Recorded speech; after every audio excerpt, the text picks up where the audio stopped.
Arestado ang dating aktor na si John Wayne Sase sa kasong pagpatay sa isang lalaki sa Pasig City. Saksi, si Emil Sumangil. Duguan na humandusay sa sahig ang lalaking yan sa barangay Sagad, Pasig City, pasado alas 7 kagabi. 4 na tama ng bala ang dinamo ng biktimang kinikilalang si Lionel Eugenio na agad namatay.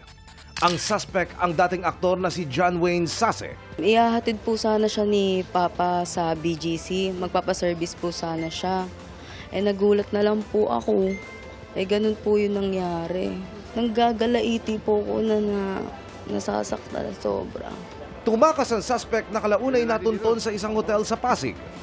Sa CCTV footage na binigay ng Pasig Police sa GMA Integrated News, makikita mga undercover police na nakatambay sa lobby. Maya-maya, lumabas na ng silid ang suspect na dali-daling sinunggaban ng mga pulis. Nagkaroon ng lead ang pulisya nang mag-post sa kanyang social media account ang suspect. Ilang oras matapos ang krimen, may tila pinapasaringan siya sa post pero ang naglaglag sa kanya ay ang background ng kanyang litrato na pader ng isang hotel.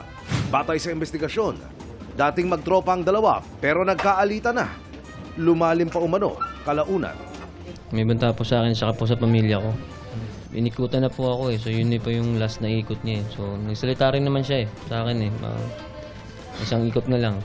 Sapa, sabi sa akin. Nararamdaman ko po talaga na meron siyang gagawin na hindi maganda. Yung motive dito ay old personal grudge. May mga grave threats sa bawat isa. So yun yung lumalabas na motibo.